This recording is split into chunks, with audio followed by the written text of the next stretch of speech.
Mahadev. Almighty Mahadev में मैं आपका स्वागत करता हूँ मित्रों।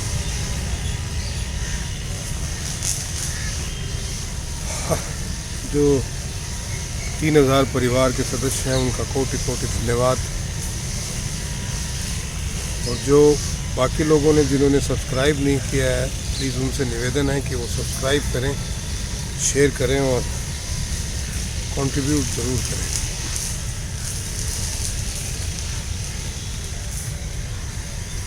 बहुत पहले मुझे इस चैनल पे सवाल पूछा था किसी ने कि आत्माएं मरने के बाद जाती कहाँ हैं। हालांकि समय समय पे बहुत सारे लोगों ने इसका उत्तर दिया हुआ है, जितने भी मनीषी हैं उन्होंने इसका उत्तर दिया है, पर मैं और साधारण तरीके से आपको समझाने का प्रयास करूँगा। हो सकता है या तो उन लोगों ने वो पढ़ा नहीं हो, पढ़ा हो तो समझ में ना आया हो। एक प्रयास और करते हैं। देखिए, पहली बात तो ये कि आत्मा मरती है ही नहीं। तो ये बुनियादी तौर पे ये पूछना कि आत्माएं मरने के बाद कहाँ जाती है, ये गलत है। मरता शरीर है, ये मृत्यु लोग है, यहाँ हर चीज़ मरती है। बट अगर आप बहुत गौर से देखें तो हर चीज़ के अंदर जीव है, तभी वो जीवित है। मरता वही है वो जो जीवित होता है,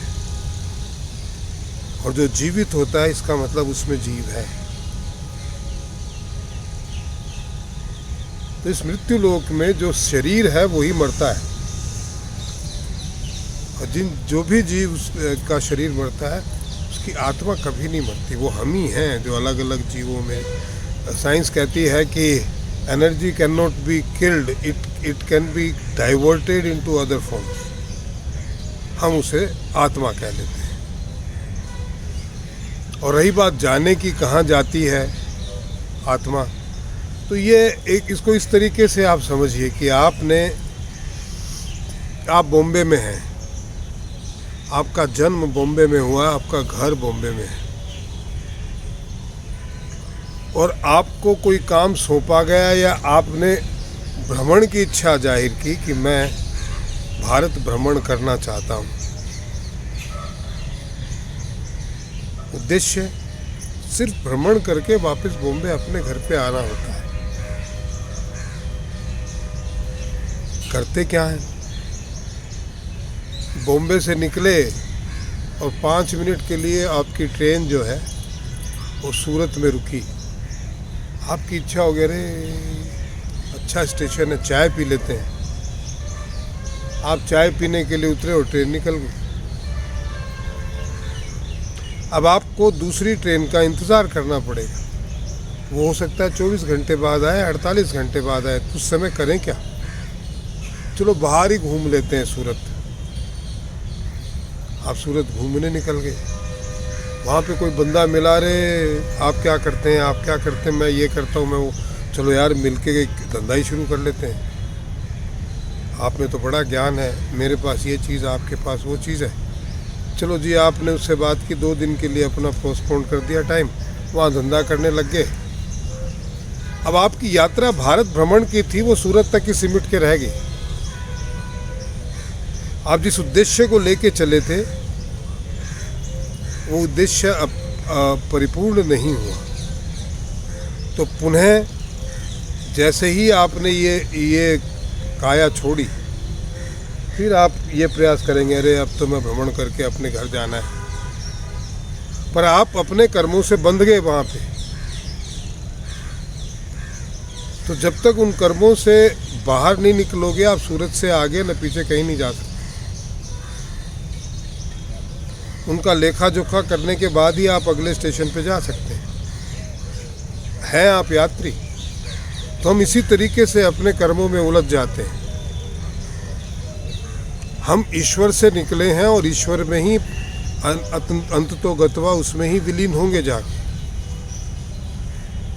ये यात्रा पे निकले हैं और इस यात्रा में हम इस तरीके के कर्म बंधनों में अपने आप को बांध लेते हैं कि वो यात्रा में हमारा आगे निकलना बड़ा मुश्किल हो जाता है, पर जाना हमें अंततः वापस वहीं है जहाँ से आए हैं।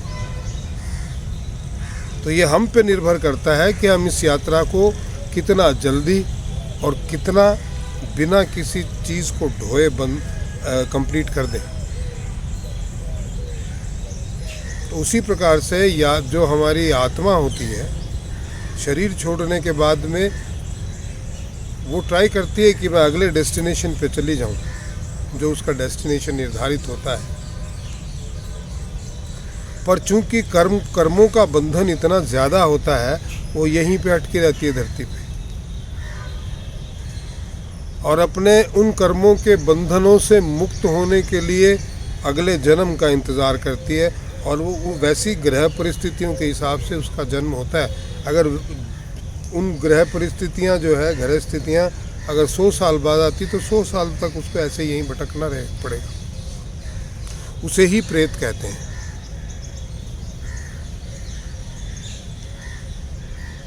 अपनी अधूरी इच्छाओं को लेके धरती पे भटकते रहना बिना किसी उद्देश्य के, एक ही उद्देश्य कि पुनर्जीवन प्राप्त हो, और वो प्राप्त तब होता है जब आपके कर्मों के हिसाब से ग्रह स्थितियों का निर्माण होता है। उसी जगह पे होता है, उन्हीं लोगों, क्योंकि आप कर्म बंधनों में किसी अपने अकेले नहीं है, बहुत सारे लोगों के साथ आपने कार्मिक बंधन में बांधा है। तो वो सारी सामूहिक आत्माएं फिर से जन्म लेती हैं अपना अपना हिसाब करने के लिए, और उन सारी आत्माओं के हिसाब से जब ग्रह स्थितियाँ होती है अनुकूल, तब आप जन्म लेते हैं। उसमें 1000 साल भी लग सकते हैं, 5000 साल भी लग सकते हैं। तो इसलिए भाई मेरे, कर्म बंधनों में लिप्त होने से बचो। जितना हिसाब किताब कर सकते हो करो, नए मत बांधो। मुझे नहीं पता महादेव, मुझे नहीं पता आपको कितना समझ में आ रहा है, पर आपकी आत्मा अगर जागृत है, आपने उसे सोने नहीं दिया है, तो उसको पता चलता है कि मैं अब मुक्त हो गया हूँ पुराने हिसाब किताब से। अब मुझे नए नहीं बांधने चाहिए। ज्योतिषीय गणना के हिसाब से मैं अगर आपको बताऊं, तो आपको अगर केतु की महादशा आई है जीवन में कभी भी, जन्म को छोड़ दीजिए। जन्म के समय उन्हीं को आती है जिनको पिछली बार मौका मिला था इस मनुष्य योनि से मोक्ष प्राप्त करने का, और उन्होंने गंवा दिया। अब वो वापस से उसी चक्कर में आ गए। को केतु अगर आपके मोक्ष स्थान पे बैठा हुआ है, केतु यदि आपका प्रबल है, कहीं भी बैठा हो, अगर आपको जीवन काल में, जीवन के उत्तरार्ध में 30-40 के बाद में केतु की महादशा आ गई, इसका मतलब आप मोक्ष के अधिकारी हैं। क्योंकि वो एक ऐसा समय होता है कि 45 साल में आदमी पूरी तरीके से मैच्योर हो गया होता है, और 45 से 52 के बीच में वो पूरे पिछले जन्मों के कर्मों को भुगता देता है। केतु आपकी आत्मा की जर्नी को स्मूथ कर देता है, और 52-55 की उम्र ऐसी है, उसके बाद में आदमी को इतनी मैच्योरिटी तो होती है, ईश्वर अगर दे तो, सबकी भैया कह नहीं सकते, कि वो अपने आप को नए कर्म बंधनों में ना बांधे अगर चाहे। बाकी तो हरी इच्छा बलवान, ईश्वर जिसको जितनी समझ देता है वो उतना ही करता है भाई। तो आज के एपिसोड में इतना ही मित्रों। आशा है जिन बंधुओं ने पूछा था कि आत्मा जाति कहाँ है, बहुत ही सरल शब्दों में मैंने बता दिया है। अगर आप मरते वक्त कुत्ते के बारे में सोच रहे हो तो कुत्ता बनते हो, बेटे के बारे में सोच रहे हो तो बेटे के यहाँ जन्म लेते हो बेटा बन के, बेटी के बारे में सोच रहे हो तो बेटी के जीवन में आते हो, उसके साथ ही बन जाते हो। घर के बारे में सोच रहे हो तो घर में प्रेत बनते हो, जब तक वो घर टूट फूट के तहस नहस ना हो जाए, हो सकता है उसके बाद भी वहीं रहते हो। धन के बारे में सोच रहे हो तो सांप बनते हो। तो जैसी आपकी मरते वक्त सोच होती है, ईश्वर उसी रास्ते पे आपको डाल देता हाँ, मोक्ष की प्राप्ति तभी होती है जब ये जहाँ उलझे हो वहाँ कर्मों के फल को पूरा कंप्लीट कर दो, तो फिर इस मनुष्य योनि से मोक्ष की प्राप्ति हो जाएगी। अगली योनि, सदैव सदैव के लिए नहीं। You will be eligible to go to next destination. आज के वीडियो में इतना ही मित्रों, आशा आपको पसंद आया होगा। प्लीज़ शेयर कीजिए, सब्सक्राइब कीजिए, कमेंट कीजिए और भाई मेरे जितना हो सकता है कंट्रीब्यूट ज़रूर कीजिए।